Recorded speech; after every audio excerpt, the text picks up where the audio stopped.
ยังเรื่องได้แล้วบ่ ก็สิได้อยู่มื้อนี้ว่าค่อยมากไปเฮ็ดไปนะมันยังบ่ยังซุ่มบ่ได้ฮอดได้น่ะเนาะเอ้าทิ้งแขมันเป็นดินโพ่นนะบ่แซน เห็นบ่ มันเป็นดินโพ่นนี่น่ะคักๆๆคุยเอาไว้เนาะเป็นดินโพ่นดินมาซี่น่ะเฮ็ดเตานี่โอ้ในเรื่องเลยกอยแบบรูปนี่โอ้ยบ่น้องบ่เฮ็ดแบบสิก็ได้หาพื้นมันลงแล้วก็ดินนี่แหละถมเลยโลดสิงามคือกันอีกเฮ็ดเตาคือเตาผีเนาะอาจจะสิส่วนบัดคนมาน้ำดังแหละคนมาน้ำดังเฮ็ดจังได๋โอ้บ่ต้องห่วงอันนี้นะยังบ่ได้เมื่อยจักดีแท้นี่สมอยอยู่นี่นะ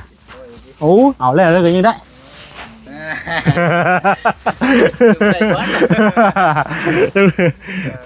ยังไม่เห็นมือแน่เนาะเงากล้วยบ่เนาะมันมีนอนบ่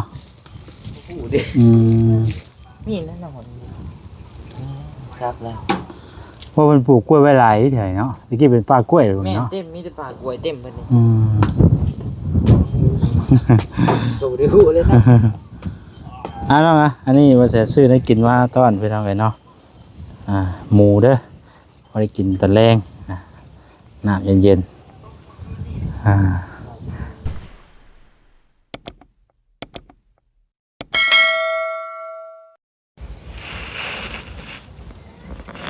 พี่น้องเอ้ยเปิดภาพเปิดคลิปมาเมื่อนี้เนาะอยู่บ้านน้องแต่พี่บาทนี้หลังจากที่เช้านี้ก็บ่ได้ออกมาแต่เช้าพี่น้องเนาะเนื่องจากว่าม่างผาเฮือนเมื่อเช้านี้เนาะถือว่ามื้อนี้ก็ฝนรอดไปบ่ตกพี่น้องเอ้ยแต่ก็ตกอยู่อาจจะตกอยู่เขตอื่นเนาะอาจจะบ่ฮอดบ้านบ่แซนมื้อนี้พี่น้องเอ้ยก็ถือว่าวิทย์ไปเนาะถือว่าวิทย์ไปมื้อนี้พี่น้องเอ้ยอยู่บ้านบ่าวแซนก็ถือว่าบ่ได้ตกฝนเนาะมั่งได้ข้างนึงแล้วก็กับมันทางเจนึงพี่น้องเอ้ยมื้ออื่นก็จังสิได้มั่งต่ออีกเนาะมั่งไปนำเฮ็ดไปนำเพราะว่าย่านฝนกระนำลงมาพี่น้องเอ้ยเนาะก็ถือว่าเฮ็ดค่อยเฮ็ดไปเนาะแต่ว่ามองนักๆอีดีก็คือสิมองเป็นมองอันข้างใต้พุ่นเนาะทางเบื้องบ่อแสนนอนพุ่นได้พี่น้องเพราะว่ามันได้มากราคาพร้อมมานะมางฟ้าแล้วก็มากราคาพร้อมพี่น้องเอ้ยมันก็จะยากแน่ใช้เวลาไปเรื่อยๆเนาะเอาจะคอยมากไปพี่น้องเอ้ยทางบ่อแสนก็แลนมาเวียกน้ำแน่เนาะมากแล้วก็มากพาซอยเพิ่นแล้วก็แลนออกมาเวียกน้ำแน่พี่น้องเอ้ยช่วงแรงๆเนาะตอนนี้ก็ได้ไปจะเดี๋ยวมาตามมาไทยเพิ่นก่อนเนาะได้ยินว่าเพิ่นขุดห้องน้ำห้องในพี่น้องเอ้ยมื้อนี้เนาะพี่น้องเอ้ย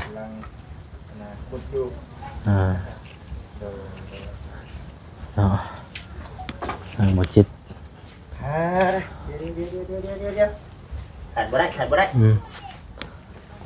ยามยามข้างแน่บ่ไอ้นี่มันอยู่ในรถข่อยนี่เอาเลยไปจักเนี่ยบ่ได้ได้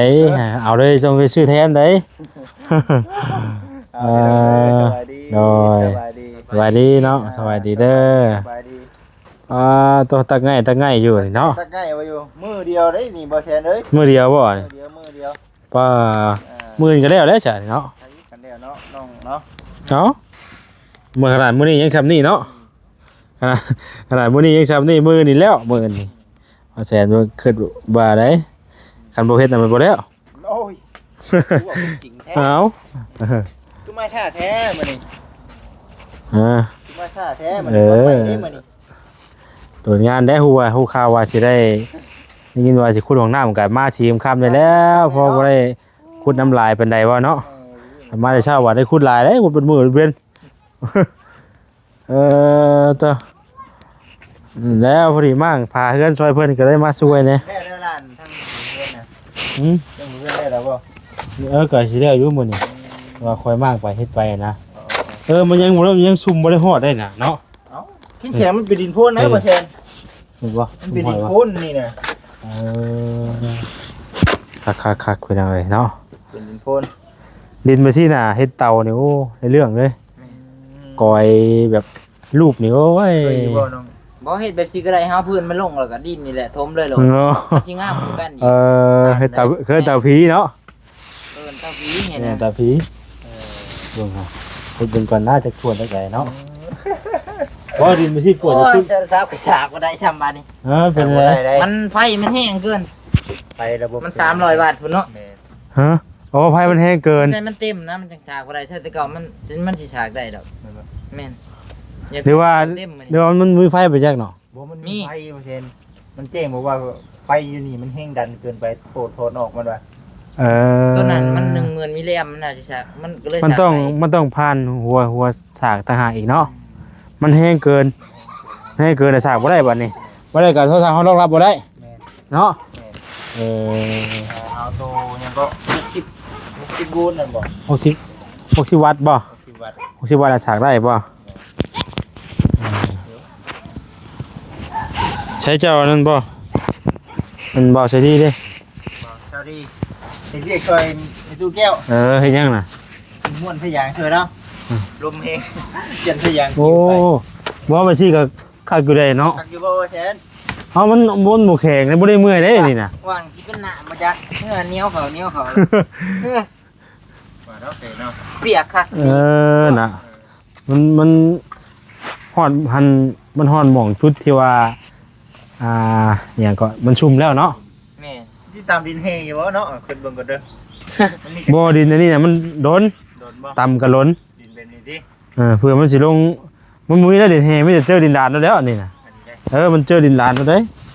โอ้ยฮ้อน จังได้เนาะ คุณลงไปมันก็สิพอดินดานเนาะดินดานแดงอันนี้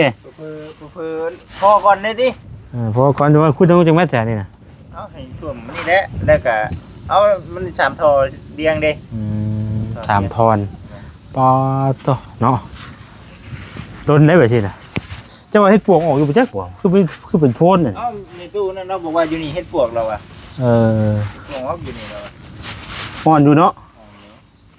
แก่การค้าแล้ว เก่งราคาให้น้องแต่ไปใช่จ้ะเนาะ น้องเตนอนพักผ่อน เป็นยังบ่สบายบ่ บ่แม่นว่าสบายลมเย็น ลมมันเย็นอากาศมันเย็นเนาะ ๆเวลาหนึ่งข้าวหนึ่งน้ำเด้อน้องเตเด้อว่าซั่น นี่แต่ว่าอยู่ในกินมื้อนี่ มันจะชื่อหมูได้แม่นบ่ สิหมูบ่ มาอันน่ะตากแดดไว้ เฮ็ดแห้งบ่ดีแล้วเอาไว้ อยากยังไปกินให้ได้อีก เดี๋ยวยังไม่กิน อยาก ได้ จะเป็นหยังได้มันจะแนวอยาก อาจจะบอกต้องจักเด้อ จะว่าพี่น้องจักบ่ เนาะ อยากยังนี่ไปกินให้ได้อีก เดี๋ยวน้องเตท้องบ่จักหัวช่างนี่เนาะหัวเสียเนาะ เนาะ ได้ดิหัวเสียประเด็น ตั้งแต่ท้องบ่ เตท้องแล้วนี่ แล้วเนาะ เดี๋ยวอย่างยังต้องกินให้ได้ ไป เลย ตัว FC อีกแล้ว อันนี้น้องคนเราเองเนาะ บ่ คนท้องต้อง ต้องหิสมแต่ว่าแต่เก่า เดี๋ยวมันอยากว่าซั่นได้เคยกับบ่เคยเนาะ สิชวนมีเรียบ่ อันเดียวนี่เนาะ เป็นนึงคุดเป็นนึงส่วนฮะจกก่อน เอาโจกก่อนบ่ เอาคนจบก่อนก็ได้ จักว่าคุณต้องไปแล้วชมวัดไปจักเนาะ เข้าคุดแถวน้องไว้ผมมาอยู่กัน3คนนี่ผมมาพอดีบ่มาใกล้นี่ จะบอกได้ว่าหลักได้เฉยเด้อว่าสิได้จะได้ยินนำน่ะพอเจอกันว่าอยู่บ้านนั้นหมอเฮือนนั้นสาวทองมีแล้วเพิ่นบ่โอ้โตมันแข็งเลย บ่ต้องสิแข็งให้ กระช่วงนี่แหละนี่ช่วงน้ำฝนนี่แหละเฮ็ดหนองน้ำก็ได้ดีว่ามันช่วงนั้นถึงช่วงน้ำฝนน่ะ มันเป็นดินแห่เนาะน่ะเนาะเป็นดินดานเนาะ อันนี้เป็นดินโพนเหนียวเข้าไปนี่ อ๋อดินไม่ใช่ได้ครับ น้องโอยบ่อยู่คงกินบุกเพิ่นบุกเลยกินนี่ช่วยกันว่าสำไรสำนึง บัดอันนั้นบ่นี่คุณตาเช้าเพิ่นบ่ แม่นแต่เช้า เฮ็ดไปนำพักผ่อนไปนำเนาะเฮ้ยมันก็ออกแต่ง่ายเลยเนาะปัวไปเลย เดี๋ยว บ่ดินแบบซี่น่ะคันคือว่าได้ผลมันตกห้ำได้เนาะมันก็เลยซุ่มเลยเด้ถ้าผลมันตกห้ำก็คือว่าแหละมันก็ต่างกันอยู่มันก็สิ ตกน้ำเนเนาะ แล้วมันก็บวกกับฝนตกอยู่ ตกน้ำเนเดี๋ยวมื้ออื่นสิแวะไปหาช่างแก้วไปอัปเดตเบิ่งเฮือนน้องถือทองแล้วก็ เฮาคุดก่อนเพิ่นสร้างมันบ่ให้บ่นี่ น้องบอยสร้างบ่ให้บ่ จังหว ว่าเด้อ แล้ว เนาะ เป็นยังสิดีใจแล้วคนเพิ่นเนาะ ตัวของน้ำมันอยู่เบื้องนี้เห็นบ่ นี่ไรนี่ ฮะ นี่รถคนละหลังเด้ปรึกษากันใหม่แล้วบ่แซ่นเด้มันจังบ่มันหลายคนแล้วมันหลายคนปรึกษากัน ให้ตัวของน้ำมันหันหน้าให้พุ่นบ่ หันหน้าสิเลย อ สิเลยนะ เฮ้ย น้ำบ่น้ำข้างบ่น้ำข้างในหูปวก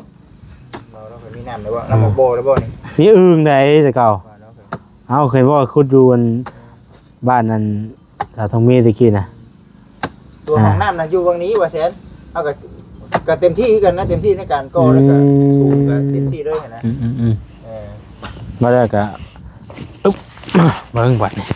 อาจจะสิส่วนบัดนี่ คนมาน้ำดังแหละ ฮะ คนมาน้ำดังเฮ็ดเลย โอ้บ่ต้องห่วงอันนี้นะยังบ่ได้เมื่อยจักดีเด้นี่สมอยอยู่นี่นะโอ้เอาแล้วก็ยังได้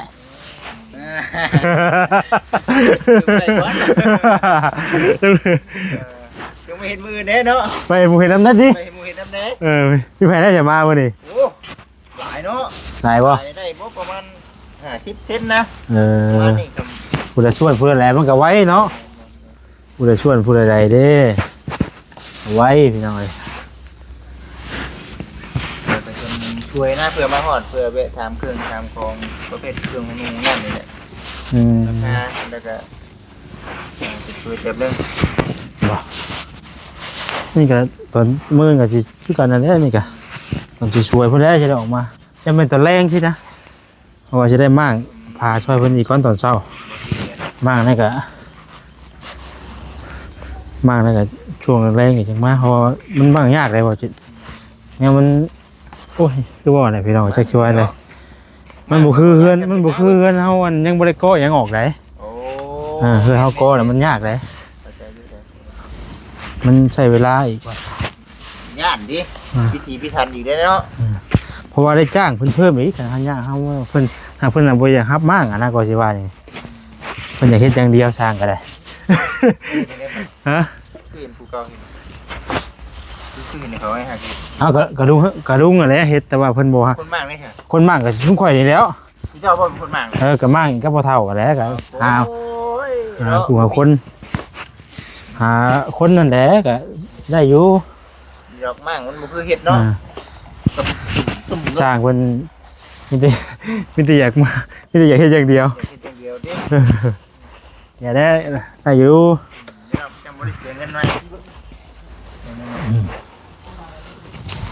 โต ได้บ่ โอ้ย เบิ่งได้ โอ้ เริ่มหายใจหอบแล้วได้บัดนี้เนาะกินหยังว่าบ่เมื่อยดิติ เชื่อได้แถวกระดานว่าผมเดียวรถมัน โยขอโทษ มาเร็วมาเบิ่งนี่ ขอโทษว่าฉันแล้ว รถมาสิเอาให้ได้มื้อนี้ อะไรวันนี้ได้บ่แล้วบ่เมื่อยแล้วข่อยบ่แล้วบ่เมื่อยวันนี้น่ะ จงไว้ให้เด้อนี่น่ะ จงไว้ให้บ่นี่น่ะ จงไว้ให้เด้อ จงไว้หลายโพดจงกะ จงไว้ให้ โอ้ บ่ดินเฮ็ดนะบ่ โหเจ้าจะไปคิดว่าจะไปฮอดที่แห่ง่ายนะ สวัสดีเด้อน้องสวัสดี ไปดีพี่น้องเอ้ยบ่ฮอดง่ายดอก เดี๋ยวเดี๋ยวกดสั่งเป็นเด้อ ขอมานั่งให้กำลังใจเจ้าได้บัด จะนั่งให้กำลังใจ ได้ดีว่า ทันทีสิมาชวนช่วยกันบ่สิว่านั่งให้กำลังใจ เขาชวนลายดิ กำลังใจคือมันต้องมาชวนช่วยกันพี่โอ้ บ่มีความหมายว่ากัน บ่ จะกำลังใจกับบ่อัพนี่บ่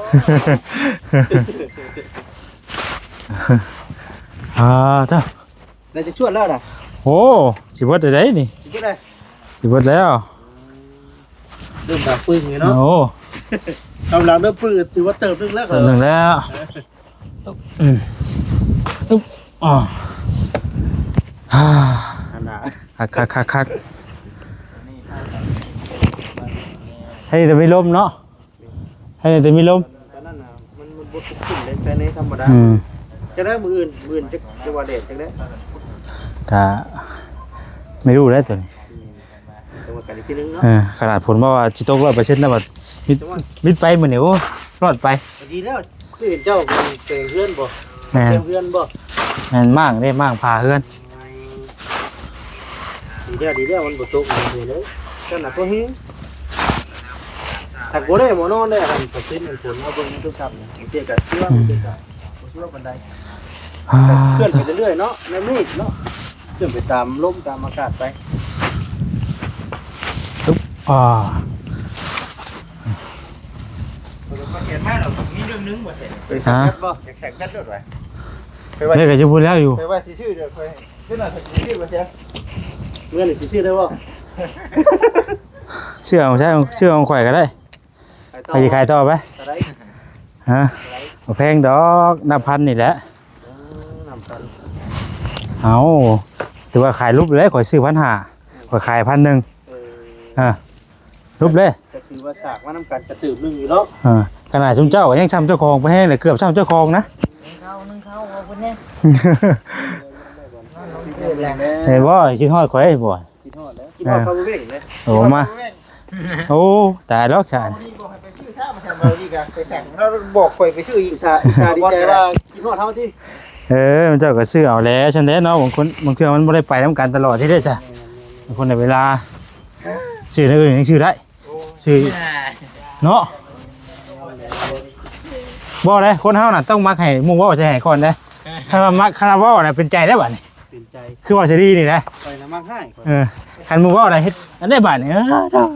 เจ้า เจ้าข้าวเสียให้คอยลดคู่ลดเลย เขาว่าคอยว่าปุ๊บนี่มือชื่อไอ้เนาะ ฮะ เขาให้มือชื่อไอ้เนาะ ชื่อบ่ได้คือเก่าเงินยังบ่พอ ยอมเด้ข่อยก็ได้ข่อยก็บ่ได้นั่นดอกข่อยซื้อไว้แต่โดนแล้วข่อยน่ะก็บ่ได้มีดอกแต่มันตัวดิสเพย์เด้จะได้มันจำเป็นเฮาก็ต้องได้ซื้อใช้ ที่แรกมันการเรียกงานเนาะมันแบบมันเบิดบ้านในวันจิกกับต้นดับวะ รับเลยเลย ดับ ชูชีวิตว่า โอ้ยพี่ฮอดว่าฉันจะจ้อยว่ะ คอยกับ13%อยู่ บ่ได้มันต้องได้ซื้อนะเฮามีก็ซื้อไว้ก็ซื้อไว้บางทีเอาเสียมันบ่ได้ไปพร้อมกัน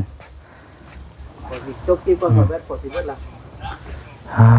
มีแต่เสียงกันละคนอะไร ฮ้อนอยู่คักอยู่ เพราะว่าโบเจอดินแห้งเนาะธรรมดาเลยได้เท่าไหร่ โอ้ใหญ่เสาไม้บ่นี่ใหญ่เสาไม้บ่เพิ่นก่อนเอานี่ให้น้องเพิ่นก่อนแป๊บหนึงเด้อปอโตต้มพี่น้องไอ้บัดฮ้อนยามนี่เนาะยามนี้ว่าอะไรขี้ต้มขี้เพื่อไอ้บัด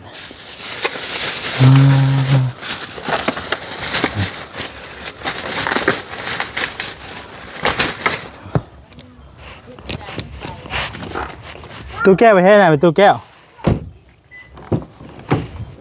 ไปทางไหนเด้บาดนี่เนาะอ๋อตัวมันถือกระดดเนาะพี่น้องเอ้ย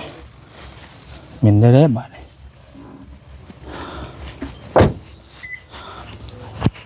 อ๋อ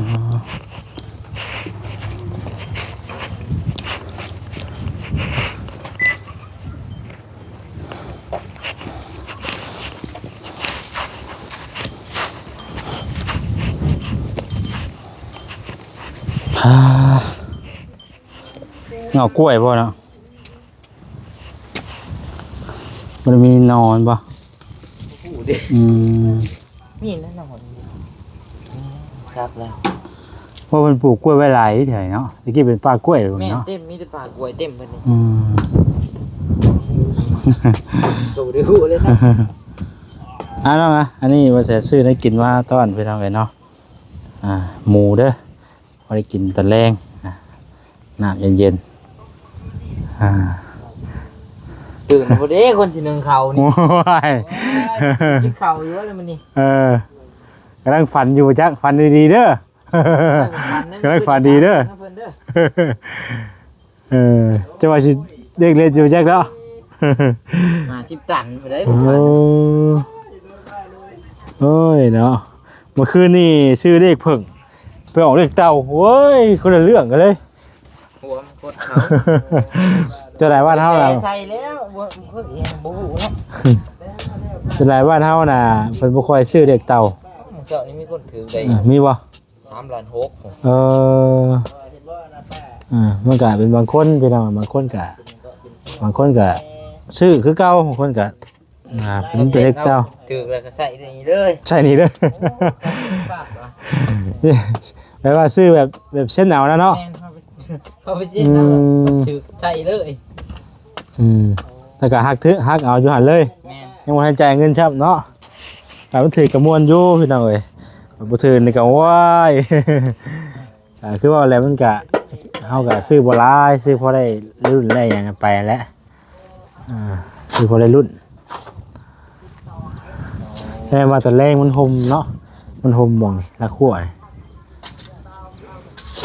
คนบ่ได้ตกบ่น้องเมื่อคืนนี่ โอ้แห้งเพิ่งผ่าน เอ ลง อ มา แสดง ครบเบิด แสดงว่าคือจะเป็นชุดเดียวกันเนาะชุดเดียวอันว่ามันเมื่อคืนนี่แหละเป็นยังไงเมื่อคืนนี่ก็ถือว่าตกอยู่บ้านกะผ้าเดือมผ้าลัง ตกก็ตกเป็นระยะ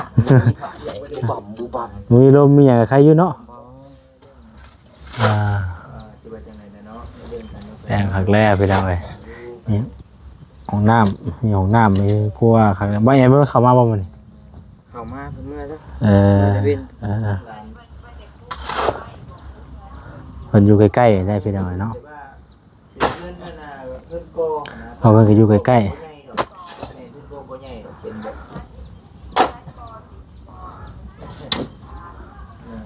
แล้วไปหน่อยมีแต่ว่าเฮากับคุดได้สำนี้ก็เอานี่ขึ้นกับพักพรเขาก็ได้เมื่อจังลุยไม้บัดนี่ปลูกได้วันละบ่พัก แตกเลยนะ อ๋อไว้ดีเนาะผูกว่าอันนี้มื้อนี้แตกเลย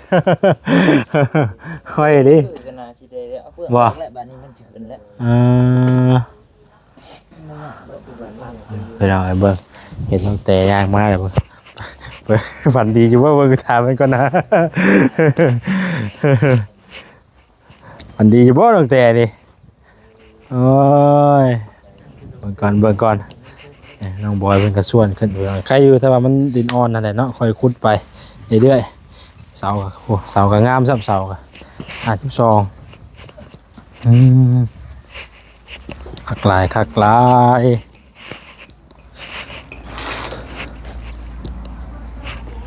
สบายดีน้องแต่โอ้มันยังน่ะโอ้ขี่กระตกบ่น่ะขี่กระตกพี่น้องเอ้ย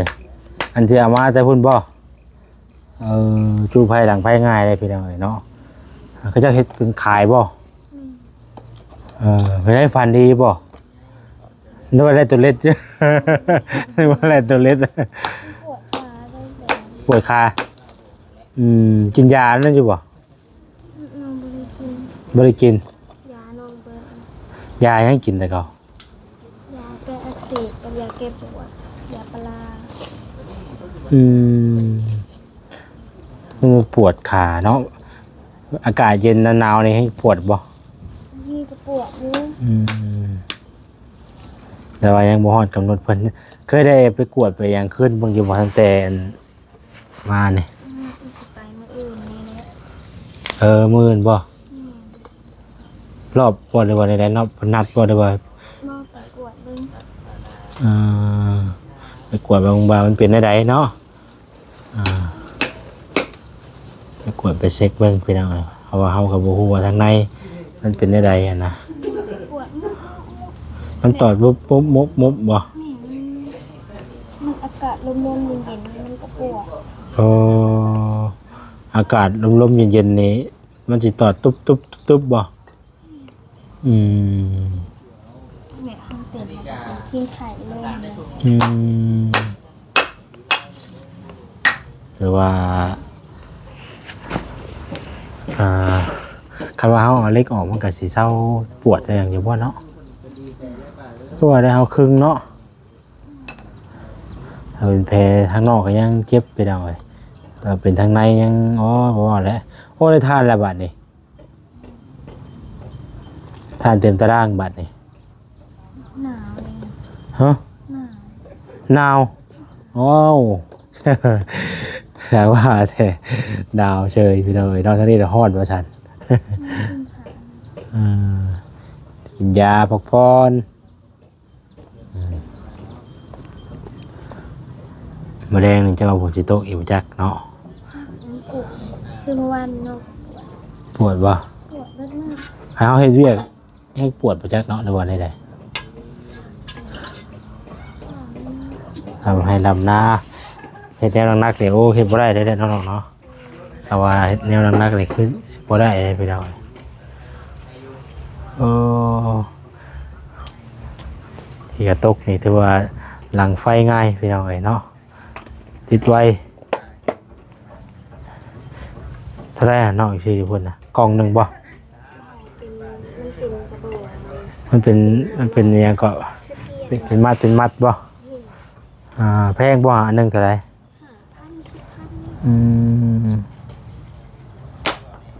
โอ้ทานงามเนาะ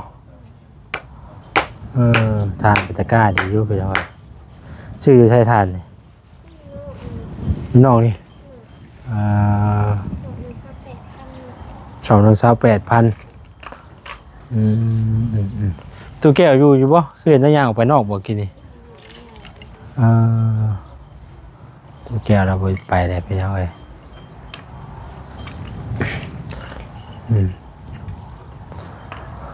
หักแล้วนี่พอแล้วมันเต็มเลยหนึ่งข่าวชื่อแล้วว่าดิเดี๋ยวให้ได้กินพร้อมเลยบ่ย่างเพิ่มอีกก็ได้เด้ออันวานหมูนะเราจะซื้อหมูมาย่างหมู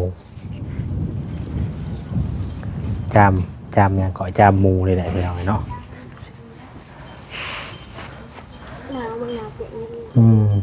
เอาเดี๋ยวมันกระติดไปหน่อยรอสักก่อนเนาะเอาไปหน่อยมีแต่นั่นแต่มื้อนี้ก็ได้กลับมาถามไทยเพิ่นกำลังเริ่มขุดห้องน้ำหมูเมื่อบ่ รับคักไปอย่างได้เนาะอากาศมันเริ่มเย็นได้ตอนแรกนะมาหอดประมาณนี่แล้วนี่20 ปลายนาทีเดี๋ยวนี้30 นาทีอยู่แล้ว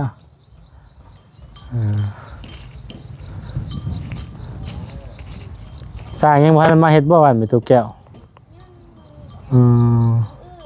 มื้ออื่นบ่โอ้กล้วยเพิ่นตัดไว้แล้วบัดนี้บ่มันลมมันหักบ่ยังเหลือแต่3 ต้นบัดนี้เนาะโอ้พี่น้องเอ้ยเหลือ3 ต้นผมอยู่ฝักเพิ่นนี่ออกแล้วบ่โอ้วานนี่ออกเฉยสบายดีโดยเฮ็ดหยังอันนั้นน้ำบ่ออกแห้งอยู่บ่น้ำสบายดีเฮ็ดหยังอันนั้นโอ้มันตกแห้งเมื่อคืนนี่กันเนาะแห้งขนาดเด้นี่พามาเฮียค่อยน่ะอันเป็นไรข้าวทางนั้นฟ้าข้าวทางนี้ลงมาพากันหุบลงมานอนห้องน้ำคืนนี่จ้ะ3 เทื่อแล้วแต่บ่มันลมบ่มันลมใครอยู่เนาะเพิ่นบ่ลมมันใครแน่บ่ลมตัวผักกะโลนกับบ่ได้แค่นี่มันยังมันแก้บ่ได้ง่ายกินบ่ทันแก้เบิดกินบ่ทันนะบัดมีนี่ก็บ่ได้กินเนาะแก่เบิดซื่อ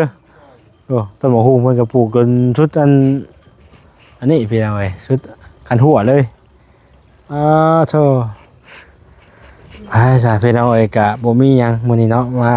ตามมาไทยทางน้องเพิ่นคือเก่าเนาะมาอัปเดตเพิ่นก็เฮ็ดห้องน้ำห้องในพี่น้องใกล้จะสำเร็จแล้วล่ะมื้ออื่นเนาะคือสิแล้วอยู่พี่น้องเอ้ยถ้าว่าซอยกันขุดหลายคนมาคนนั้นมาคนนี้มาก็ซอยกันผู้เล็กผู้น้อยก็คือสิแล้วอยู่หรอกเนาะติดตามเบิ่งพี่น้องใครในแต่ว่าดินมันอ่อนยามนี่เนาะเอาลำลาไปก่อนเด้อพี่น้องเด้อเนาะสบายดี